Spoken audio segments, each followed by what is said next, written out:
191 to 190, 126 to 115 to 121, 121 to 132, 352 BNS and 3/4 damage of public property. सारे बच्चों का हाथ पैर तोड़ दिया आप। क्या मांग था उनका? एक तो भूखे बेचारे नंगे पांव और खाली पेट वहां बैठ के धरना दे रहे हैं और उन पे आप अत्याचार कर रहे हैं। नहीं, ये सरकारी तंत्र का बिल्कुल मिसयूज किया गया है। क्यों को इस तरह से रोड पे आप मार रहे हैं? एक लड़की का पैर टूट गया है, एक का सर फट गया है, वो कोई महिला पुलिस वहां पर नहीं थी, महिला पुलिस पीछे खड़ी है और पुलिस जो जेंट्स लोग जो पुरुष हैं वो लोग वहां वार कर रहे हैं, लाठी मार रहे हैं। आप देखिए वीडियो क्लिप मौजूद है, वो वीडियो क्लिप ही काफी है ये प्रूफ करने के लिए ऑफेंस पुलिस के द्वारा ऑफेंस किया गया है। ये प्रूफ के लिए काफी है वो वीडियो। नमस्कार दोस्तों, TRE 4 को लेकर के कल आंदोलन रखा गया था और आंदोलन में बहुत सारे छात्र आए थे, उसमें लाठियां भी चली, लेकिन छात्रों को अभी तक नोटिफिकेशन नहीं मिला। सबसे बड़ी बात कि कुछ छात्रों को गिरफ्तार किया गया, उसमें छात्र नेता दिलीप को भी गिरफ्तार किया गया और आज उनको जेल भेजा गया है। कौन कौन सी धाराएं लगी हैं, सारी चीजों पर जानने की कोशिश करेंगे। और अभी हमारे साथ पटना के जाने माने अधिवक्ता SK मिश्रा सर हमारे साथ हैं। दिलीप कुमार को क्या छोड़ा जाएगा? क्या वैसा धारा है जिसमें बेल मिल सकता है, या कितने दिन जेल में दिलीप कुमार रह सकते हैं? सारी चीजों पर बात करेंगे। सबसे पहले सर स्वागत है आपका। बहुत बहुत धन्यवाद दर्शकों आपका। सर, कल आपने TRE का आंदोलन देखा था सर? बिल्कुल बिल्कुल। क्या उसमें कुछ हिंसक भी थे छात्र? नहीं, छात्र हिंसक कैसे हो सकते हैं? हाँ। जब प्रशासन पहले से ही मौजूद वहां है हाँ। तो हिंसा करने की हिम्मत कहाँ है? हिंसा तो वहां होती है जहाँ प्रशासन नहीं होता है। अच्छा सर, लाठी जिस तरीके से चल रहा था पढ़े लिखे छात्रों पर, छात्र हमेशा से आरोप लगा रहे हैं कि हम इतने शांतिपूर्ण आंदोलन कर रहे हैं, आप लाठियां चला रहे हैं, क्या ये जायज है? सबसे बड़ी बात तो समझना ये है कि ये आंदोलन हुआ ही क्यों। हाँ। ये बहुत इंपॉर्टेंट है। हाँ।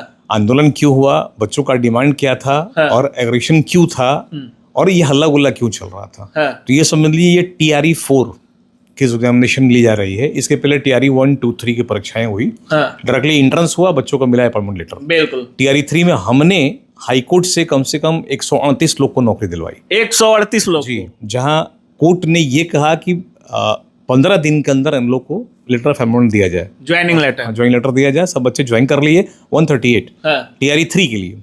अब उसमें क्या था कि वो डायरेक्टली इनका एंट्रेंस हुआ, एंट्रेंस होकर बच्चों को नौकरी मिल जाती थी। अभी इसमें प्री और मेंस कर दिया गया, बच्चों को ये मंजूर था। लेकिन अभी BPSC की तरफ से क्लियर नहीं किया गया है सर कि प्री होगा या मेंस होगा, लेकिन मार्केट में हवा आ रही है कि प्री और मेंस होगा। नहीं, ये तो नोटिफिकेशन नहीं है वो। हाँ। नोटिफिकेशन तो किसी बात का नहीं है। हाँ। नोटिफिकेशन था कि 27 तक हम लोग डेट अनाउंस कर रहे हैं। लेकिन बहुत लोग कह रहे हैं कि अब BPSC के थ्रू जो भी परीक्षाएं होंगे उसमें प्री मेंस होगा। बात सही है। हाँ। इसके पहले ही परीक्षाएं हुई हैं। TRE 1 भी हुआ था, PRT का भी हुआ था, TRE 2 भी हुआ था। जितने शिक्षक बहाल किए गए थे, जरा उनकी हालत देख लीजिए एक बार। बिहार के प्रधानमंत्री के नाम बताते हैं वो, भारत के मुख्यमंत्री के नाम बताते हैं वो, संडे का स्पेलिंग कुछ और लिखते हैं, मंडे को अपने तरफ से लिखते हैं वो, न वो बोल पा रहे हैं न लिख पा रहे हैं, फिर भी वो शिक्षक हैं। और विडंबना ये है कि बहुत सारे शिक्षक तो ऐसे धान में कटनी करवा रहे हैं और उनका भाई बैठा है टीचर बन के, वहाँ प्रिंसिपल बन बैठा है। ऐसे कई जांच भी की गई तो मालूम हो कि टीचर फर्जी है। हाँ, फर्जी शिक्षकों को पकड़ा भी गया। तो अब इस हालत में सरकार क्या कर रही थी? आज इतने स्ट्रिक्ट, इसमें कोई शक नहीं है, गुणवत्ता को ध्यान में देखते हुए प्री लेना चाहिए, मेंस लेना चाहिए और अच्छे टीचर की बहाली करनी चाहिए। यहाँ कोई दो मत नहीं है। लेकिन बच्चों का डिमांड था कि भाई नोटिफिकेशन तो कीजिए कम से कम आप। बिल्कुल। 27 तारीख को आपने अनाउंस किया कि नोटिफिकेशन कर दिया जाएगा। आपने किया नहीं, सरकार बदल गई, शिक्षा मंत्री अभी हमारे ज्वाइन कर लिया नया। लेकिन इसके पहले जो शिक्षा मंत्री थे, लायबिलिटी उनको ही बनती थी। आज से 4 दिन पहले ने ज्वाइन किया हमारे शिक्षा मंत्री, अभी शपथ ग्रहण हुआ, लेकिन पहले वालों को नोटिफिकेशन करना चाहिए था, वो नोटिफाई किया नहीं। बच्चों का एज निकल रहा है, बहुत सारी लड़कियां ऐसी हैं जिनकी शादियां भी करनी होती है, या वो चाहती हैं इंडिपेंडेंट बनना, या उनका जो कैरियर पूरा रियून हो रहा है।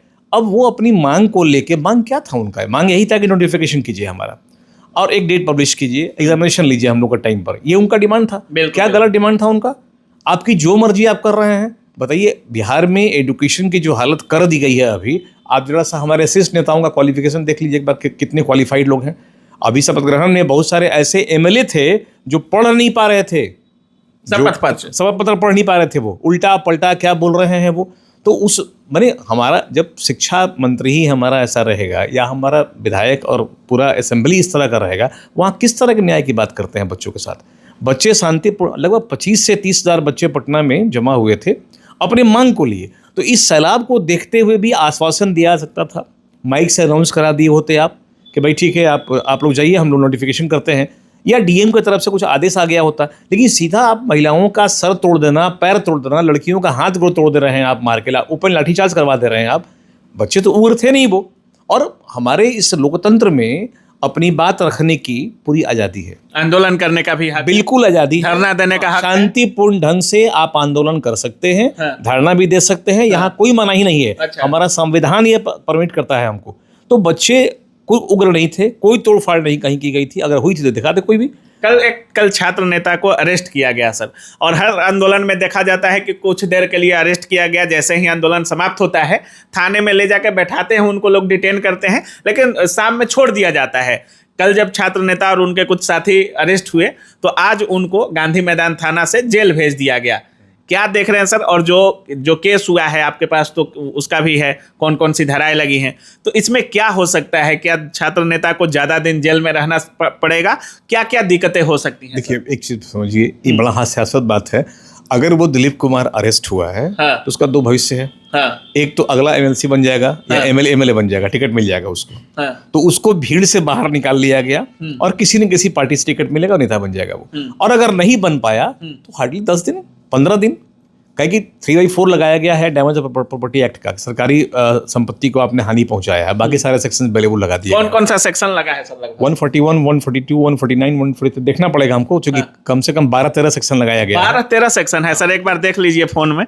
और सारे सेक्शन जो है अच्छा बेलेबल सेक्शंस हैं, अब उतना याद रख पाना संभव नहीं है कि मतलब 12-13 सेक्शन लगाया गया है छात्रों। सेक्शन है 191-2, 190, 126-2, 115-2, 121, 121-2, 132, 352 BNS and 3/4 damage of public property. अच्छा, तो डैमेज ऑफ पब्लिक प्रॉपर्टी ही सिर्फ रोक पाएगा इनको, भी ऐसा नहीं है क्योंकि ये कोई हीनियस क्राइम नहीं किए हैं और नहीं कोई डैमेज करने का कोई सबूत मिला हुआ है, तो इसलिए बिल इनको बड़ा आराम से मिलेगा। कोई दिक्कत बिल्कुल मिलेगा, कोई दिक्कत और जो डैमेज प्रॉपर्टी जो आप कह रहे थे सर, उसमें रोक सकते हैं क्या? आप डैमेज दिखाइए तो सही, बिल्कुल। कहाँ डैमेज किया गया है?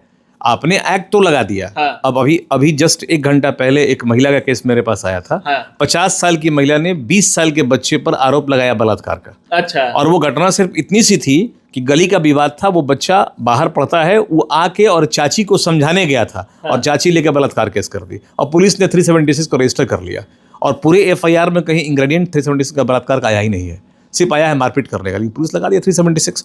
तो भैया देखिए, भारत में राइट ऑफ ऑफेंस पुलिस के पास है, आपके पास राइट ऑफ डिफेंस नहीं है। अगर आपको पुलिस उस दिन मार रही थी बच्चों को, तो बच्चों को उस लाठी को रोकने का अधिकार नहीं है। अगर वो अपने सर फुटने से बचाने के लिए हाथ भी उठाएगा तो ये सरकारी काम में बाधा माना जाएगा। अच्छा। और आपको मार खाना है चूंकि पुलिस मार रही है सरकार, इसलिए राइट ऑफ डिफेंस हमारे पास नहीं है, सरकार ने पूरी छीन ली है। आप देख नहीं रहे कितने यूट्यूबर का चैनल बंद कर दिया गया। बिल्कुल बिल्कुल। मोदी सरकार ने जितने यूट्यूबर हैं सबका चैनल बंद कर दिया, लगभग मोर देन 2000 चैनल बंद कर दिए गए। क्यों? क्योंकि ये सरकार के खिलाफ आवाज उठा रहे थे। सर, बहुत सारे छात्र कह रहे थे कि किसी वैसे एडवोकेट से बात किया जाए। अगर छात्र आपके पास आते हैं तो क्या आप उनकी मदद करेंगे सर? भाई हमारा तो धर्म, हमारा धर्म ही यही है, तो मदद क्या करना है? बच्चे अगर ऐसा चाह रहे हैं बिल्कुल बिल्कुल फाइल करेंगे, हम तैयार हैं सर, एकदम 100% बच्चों के साथ खड़े हैं हम, क्योंकि बच्चों ने कोई हिंसा नहीं किया आपने टीआरई में भी काम किया है सर, टीआरई 3 में भी। एग्जैक्टली, बच्चों को जो नौकरियां मिली, बड़े ओबलाइज रहे, कम से कम उतना परिवार तो बस गया मेरे नाम से। तो हम लोग को भाई ये हमारा चैरिटेबल काम होता है एडवोकेसी का। ये अलग बात है कि हम लोग का यह प्रोफेशनल ड्यूटी बनता है, तो ऐसा नहीं है कि हम बच्चों का हेल्प नहीं करेंगे। हाँ, लेकिन अगर बच्चे उग्र हों, तोड़ फोड़ कर रहे हों, तो आप उन्हें बेशक जेल में डाल दीजिए, लेकिन शांतिपूर्ण तो कुछ नहीं हुआ। लेकिन लड़कियों को इस तरह से रोड पे आप मार रहे हैं, एक लड़की का पैर टूट गया है, एक का सर फट गया है, वो कोई महिला पुलिस वहां पर नहीं थी, महिला पुलिस पीछे खड़ी है और पुलिस जो जेंट्स लोग जो पुरुष हैं वो लोग वहां वार कर रहे हैं, लाठी मार रहे हैं। आप देखिए, वीडियो क्लिप मौजूद है, वो वीडियो क्लिप ही काफ़ी है ये प्रूफ करने के लिए ऑफेंस पुलिस के द्वारा ऑफेंस किया गया है, ये प्रूफ के लिए काफ़ी है वो वीडियो। आप उसको डिस्प्ले करके देख लीजिए, कितने बच्चों ने कहाँ कहाँ तोड़ा है और पुलिस ने क्या क्या तोड़ा है।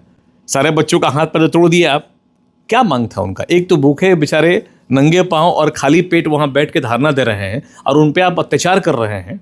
नहीं, ये सरकारी तंत्र का बिल्कुल मिसयूज़ किया गया है और हम सहमत इससे बिल्कुल नहीं है। मतलब केस जो है सर बेलेबल है, उसमें ज़्यादा परेशानी होने वाला नहीं है। हाँ, 2-3 सेक्शन है जो रोक सकता है, लेकिन ऐसा कुछ नहीं है। उसमें साक्ष्य है ही नहीं पुलिस के पास में, क्या साक्ष्य पेश करेंगे वो? अगर होता तो लगाए होते इसमें वो, कुछ नहीं है, वीडियो क्लिपिंग है, सारे बच्चों के पास वीडियो क्लिप मौजूद है, बिल्कुल। सारे मीडिया में वीडियो क्लिप है, किस तरह से मार खा रहे हैं बच्चे, बच्चों ने डैमेज कहीं किया हो ये प्रूफ कहीं नहीं दिखाई पड़ रहा है, लेकिन बच्चों को पिटाते हुए कई ऐसा प्रूफ है उसमें, जो वीडियो हमने देखा है। बिल्कुल। बहुत बहुत धन्यवाद सर एक छात्र हित में इतनी बातें करने के लिए सर। शुक्रिया। तो बाकी आप देख रहे थे अभी हमारे साथ पटना के जाने माने अधिवक्ता एस के मिश्रा सर थे, और सर सीधे कह रहे हैं कि 2-3 ऐसे केसेज लादे गए हैं, ऐसी धाराएं डाली गई हैं जिसमें थोड़ा बहुत दिक्कत हो सकता है, लेकिन पुलिस के पास ऐसा कोई प्रूफ नहीं है जिसमें छात्र कहीं भी कुछ भी चीज को डैमेज करते हुए नजर आए। बाकी जितनी भी सर ने बातें की, आप लोग इस पूरे वीडियो को देखें तो आप क्या कुछ सोच रहे हैं अपनी राय कमेंट सेक्शन में जरूर रखिएगा। आप देख रहे थे काबिल न्यूज। जय हिंद।